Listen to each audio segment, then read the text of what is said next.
And let's do the 8 ounces. And let it brew. Look at these cute stickers. True friendship knows no distance.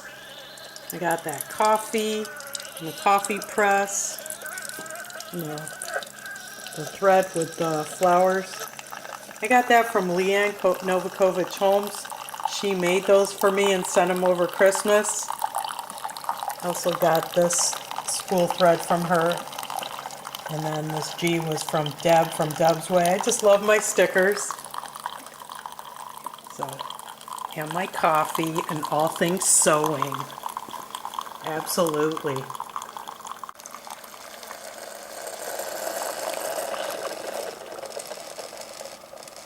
Hi everyone, welcome to Sew Lovely with Grace. If you're new here, I'm Grace. If you're returning, welcome back.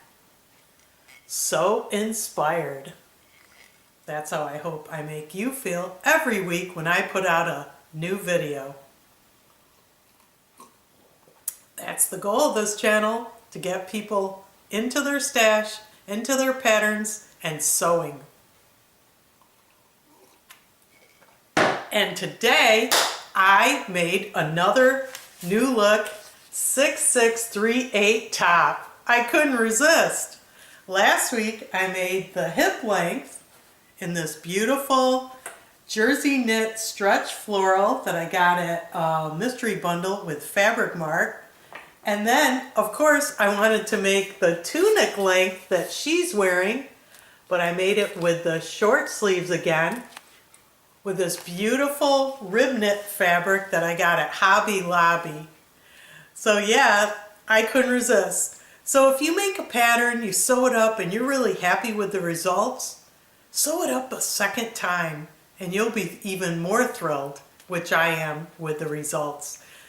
But first, I want to talk about the giveaway. I'm going to be spinning the wheel 2 times today, because last week I spun the wheel for this Jiffy jumper set, and it's an unclaimed pattern. The winner did not step up and claim the pattern. I don't have anybody's email unless I know you personally, so I go to the comments and I will notify you again if I haven't heard from you, and no one claimed this pattern. So I'm going to spin the wheel again for this beautiful Simplicity 1252 jumper dress, and I'm also going to spin the wheel for this week's giveaway, which is Butterick 6733. So I'm going to spin the wheel twice. And the first one will be a respin of this Simplicity 1252 unclaimed pattern. So if you entered this contest, you get another chance at that. And then I'm going to spin the wheel for the people that entered Butterick 6733, this wonderful top. And the question for this pattern last week was, do you have a sewing pet companion, or any companion, or are you just sew alone? That was a great question. I heard all kinds of pet companions, cats, dogs, all kinds of animals, some inanimate objects like a dress form. That was really a cute answer. I chuckled when I heard that. Of course, I have Fanny here. She's one of my companions. So let me answer my question. Well, I have a true blue pet companion, and that's Toto, my dog, my little toy poodle mix, who sits with me, next to me, under a little table in his bed all day long. Let me show you some coverage of him. I also have another fur baby, but she's not a companion. She's in the house, but she's one of my babes, and I love her so much. So Toto, he has his little bed here under the small table where he rests and keeps me company. Right now he's taking a little nap. He has his little tongue hanging out there. And there's his water bowl. And he just chills there all day. And then all of a sudden at 5 p.m. he'll just jump up and go to the door over there, and he wants to go out to eat dinner. It's dinner time. But right now he's chilling. He gets up, he'll drink some water, but he's always by my side. Oh, he's up now. Toto! He's kind of up. Now he's going back to sleep. Here's my other fur baby, Zoe. She's not my sewing companion, but I wanted her to stop in and say hello. Hey, baby. Aw, gave Mom a kiss. I love you, baby. She's such a good girl. Those fur babies are my world. I also have another sewing companion in my room. I have Avery, the avocado. He's on my serger all the time. Hi there, everybody. I'm Avery, the avocado. I like avocados. Well, in Pennsylvania, I used to eat a lot more of them, and now they're so expensive. I also got this avocado fabric from Joann's. By the way, Tom bought this fabric and Avery one Christmas. And he's been in my room ever since. I keep him on my serger, and his little smile just brightens my day. So now, let's go spin the wheel for both of these patterns. I brought up the original wheel from the original entries for the Simplicity 1252 Jiffy Jumper Dress. We now have 52 entries. And I'm going to shuffle, shuffle, and spin again.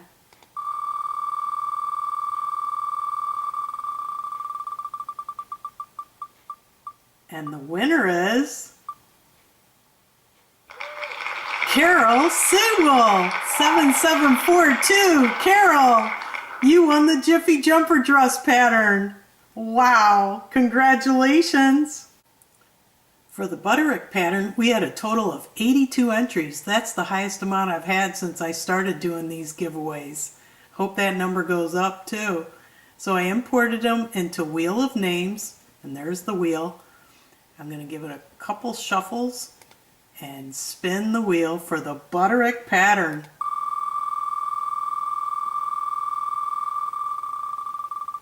And the winner is V.N. Lindsay. Congratulations. Congratulations, V.N. Lindsay. Again, congratulations, Carol Sewell, 7742. You won the Simplicity 1252 pattern. And to V.N. Lindsay, you won the Butterick 6733 pattern. So please send me an email with your contact information of where you would want me to ship your pattern to sewlovelywithgrace@gmail.com, and I'll get it out the door as soon as possible. Please contact me within the week because I will spin again if you don't claim your pattern.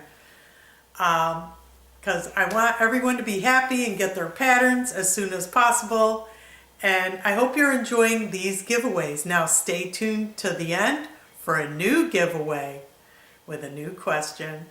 So now let's get into this pattern. Again, last week I made, where did I put it here? New Look 6638. And I fell in love with it. I got a lot of good feedback on it. A lot of people really liked my top. And I want to show you Fanny rocking this top. This is the hip length version. Please watch last week's video, and I modeled this very top. And the design here has these little side vents. We have a tie in the natural waist, and then we have an empire waist at the bust line where you have this small ruching and the ruching in the back. Isn't that beautiful? And then this gorgeous V neckband that I can model outside when I show you this dress that I'm wearing. This is beautiful. It has a little V that I love. This little flap here. And I'm going to model it for you outside, so take a look and let me know what you think of the tunic length that I made. Now this time I made the tunic length, whereas the first top I made was the hip length. And with the tunic length, I decided to use long pants to give it that slender look. And with the hip length top I made, I used capris with those. But you could do whatever you like, but that's my styling preference.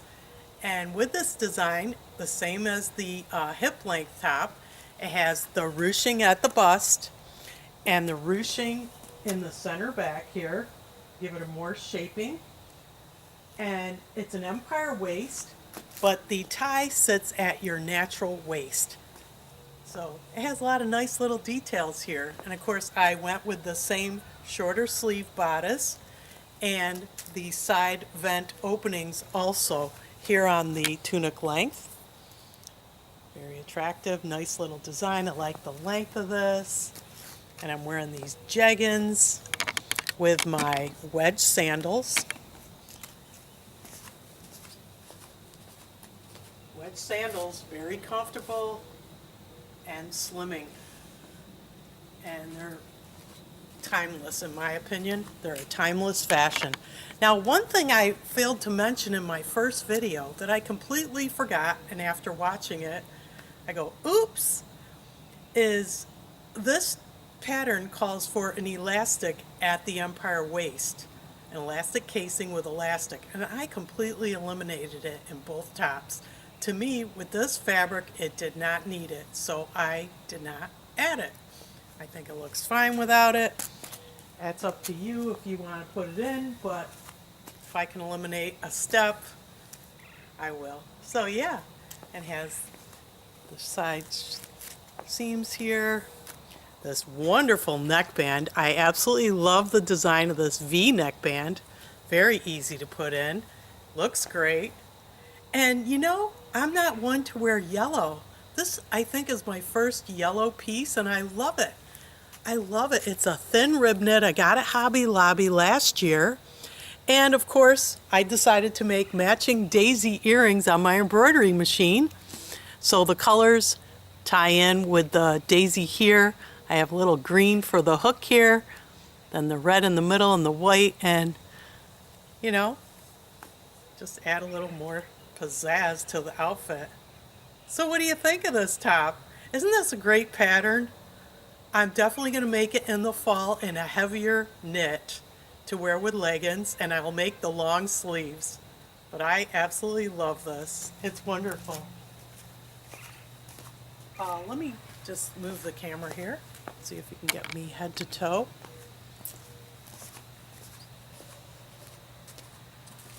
I'm so excited about it. I hope you try it out. Came together really quick.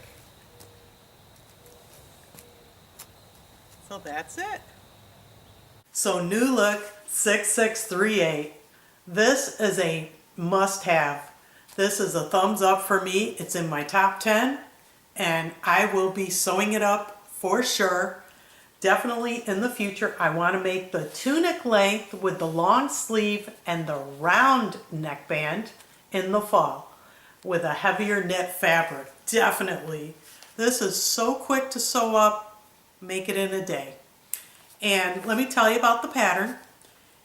The suggested fabrics, if you didn't watch last week's video, are interlock, ITY knit, jersey knit, stretch velvet. Basically, I would think any knit. And notions are a 1/4 inch wide elastic at the empire waist, which I did not put in. But I absolutely love this pattern. It's definitely going to be sewn up again. You'll see it again on this channel. So for this fabric that I chose this time, it's a Hobby Lobby favorite. It's a rib knit. I have some left over here. I'll show it to you up close. Look at this. Beautiful stretch. It's gorgeous and it's colorful, and I'm just shocked that I used it because I have nothing yellow in my wardrobe and I really like it. So I experimented with a new color this time. Now last week I didn't show you anything on the cutting table as it pertains to this top, so what I want to do is show you the neckband and how I put it in. For this top I decided to do View C with the V neckline. I love that neckband. And I wanted to show you up close. Here are the instructions. That's the neckband, and it's folded wrong sides together and pressed, and then it has this crossover with the right over the left and then basted like a V, and then basted again in the center. So I did the same thing here, and now all I got to do, I didn't baste it in the center yet, I just did the V. And then once I do that, It's not hard to put in. I'm going to, let me grab the right page here. This step 11. At step 11, this is where you sew in the V neckband. So it's all pinned around here, and they show you a close-up of how to pin right at the V and then sew the double lines. What I did was I sewed it in exactly like the diagram, but I basted it because I want to make sure it's right. So I basted it there, just like the diagram. And when I turn it, it's not complete because I want to do double stitching, but I just want to show you what it should be looking like as you go. So if you baste it, you don't have to, you know, unstitch it if it's wrong. And that's how it should look. It has this little overlap, has a nice little V. And what I'm going to do is stitch another row and of 2.5 stitch length, and then I'm going to press this on the outside and then top stitch all the way around, and I'll show you the result. Just pardon the marks here, they will be washed out, but it's looking good. Yeah, so really the most challenging part of this top is the neckband, which is really not a big challenge. Or you could just go with the round neckband and be done with it. And last but not least are my earrings. I have footage of that, but this video is getting a little long. It's pretty straightforward. I just have the thread and the bobbin match, so the white, you know, when I stitch it out has to match. You change it out, and then the red or burgundy color here, the bobbin and the thread have to match for both sides, and then the green, and you just stitch it out on the sulky water soluble stabilizer. Then you punch it out and put the hardware in. It's pretty straightforward. If anybody wants, I could upload that segment in another video, but this video is getting a little long, and I just want to get it going here. And I want to get to next week's giveaway because it's a big one. It's 2 patterns for 1 lucky winner. 2 new look patterns. This top, this flowy, beautiful top, and these wide leg pants. I paired these together to make one outfit. As you can see, the model's wearing this beautiful flowy top with these wide leg pants. Granted, they have side slits, but you could easily make those. You just don't sew up a few inches, however high you want the slit, and you just do a narrow hem opening and you'll be fine, just like you make the vents. So this and this together for next week's giveaway. Let me tell you about each pattern. This comes in sizes 6 to 18. The fabrics are silky types, double georgette, soft lightweight cottons, cotton lawn, and sateen. And the notions are single fold bias tape and 3/4 or 3/8 inch wide elastic for this pattern. It looks pretty straightforward. I think you could probably sew it up in a day. And then these pants, these wide leg pants, rated as easy. Suggested fabrics, gabardine, crepe, denim, and it has lining. These have a lining, and notions are buttons. It's rated as easy. It looks pretty straightforward. Oh, and the sizes are 10 to 22. So these would be 2 patterns for 1 lucky winner. Occasionally I might throw in that in these giveaways, so stick around to see this in the future. So now, what are the requirements? First of all, you must be a resident of US or Canada, because that's the only 2 places I will be shipping these patterns out. And you need to be a subscriber to my channel. Please give this video a thumbs up and then answer the question of the week in the comments. And this week's question is, do you have any other hobby or craft that you do besides sewing? Put it in the comments. Please be sure to post your answer by Monday. Let's see, we're in April 21st at midnight. And then I will reveal the winner on Friday, the 25th of April. So, good luck. I hope you found this video informative and fun. And most of all, I hope you were so inspired.